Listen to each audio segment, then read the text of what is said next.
Hello everyone, my name is Christina Smart and today's date is July 25th, 2026. So the spectral problem I had was spectral problem N, and here is the formula right here that we are going to go based off of. Okay, so first we have the infrared spectroscopy where we are going to see the different functional groups that are within this problem. So the first group we have are the CH bonds, and these are sp3 hybridization, and we know from week 13 that these generally lie on the 3000. Next, we have a double bond between a carbon and an oxygen. And again, from week 13, we know that these generally lie within 1500 to 2000. And lastly, the major group we see here is a carbon-oxygen single bond. And again, from week 13, we know that that also usually lies around 1000. And later on in week 13, we also learned about the carbon NMR spectra. So this right here kind of shows it for, again, the Spectra N shown above. So we learned that generally the C to O bonds, the single bonds, range from 50 to 80.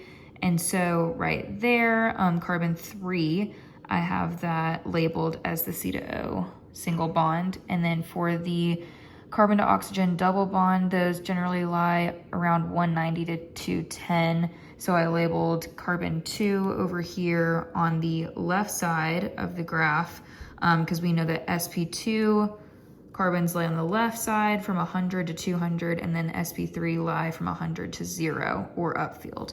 And again, for sp2, that would be downfield. So the only one in downfield is the double bond carbon oxygen. The rest over on the right side are CH2 and CH3 bonds. And so I have the first one labeled here, carbon 1 as CH3.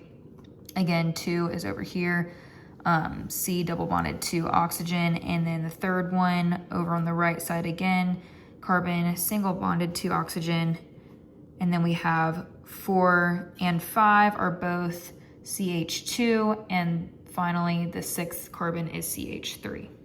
All right, and then if we scroll down here, we have the hydrogen NMR spectra, and this shows the integration for each of them, as well as how many peaks, so the multiplicity for each as well. And we'll get into that later once we go over the table for that goes over chemical shift down here for the hydrogen.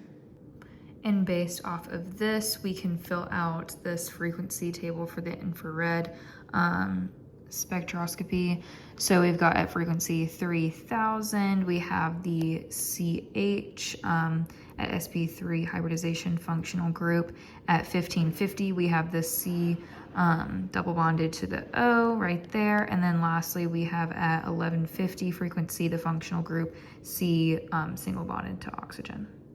Okay, now we're going to take what we just went over with the carbon NMR and look at each chemical shift, where it's placed, and the type of bonding environment that it goes with. So if we go back up here, chemical shift 22, that's our first carbon. We've got a CH3 type of bonding environment listed there. Chemical shift number 2 is 172 on here. And that, of course, is our carbon oxygen double bonding environment. And then for our carbon oxygen single bonding environment, we have on carbon 3 over here at, I put 65 for the chemical shift. And then for the fourth one, we have chemical shift 30, and that is a CH2 bonding environment right here for our carbon 4. And then for carbon 5, it is CH2 bonding environment at chemical shift 19, which you just saw up there. And then the last one, the sixth carbon, is chemical shift 13 at a CH3 bonding environment. Okay, so now we are at the hydrogen table down here, and I'm going to clean up I'll show you all in a second the proposed structure that I have further down on the page. And then once I clean it up and show you guys the final structure, I will fill in the interpretation because it'll make more sense then.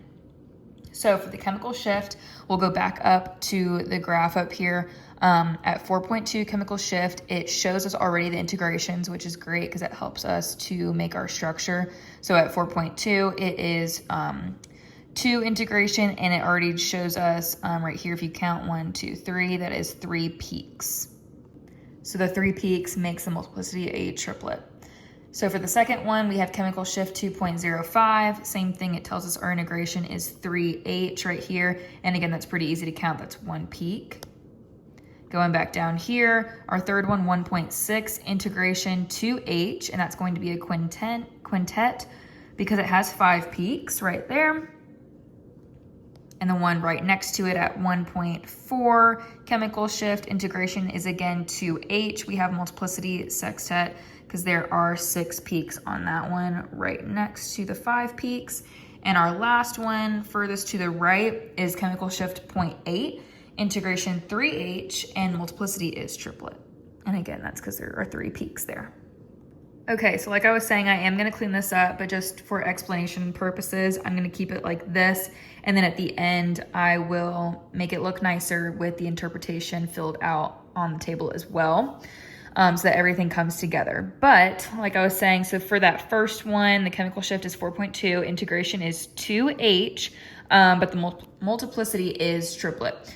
So right here, this highlighted hydrogen is going to be our triplet multiplicity because we look for our neighboring hydrogens, and right here we've got 2H, and that 2 plus 1 will be 3, which is triplet for the multiplicity. For the integration, it's just the 2H represent that one for the chemical shift because of symmetry. So for the second one at chemical shift 2.05, the integration is 3H. But the multiplicity is a singlet. So over here, we've got 3 H's that are all together.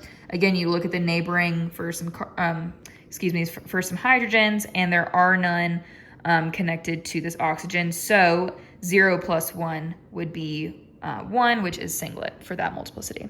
For the third one, we have chemical shift 1.6. Integration is at 2H. Multiplicity is quintet. So right here, we have it highlighted for these, the 2H right here go together.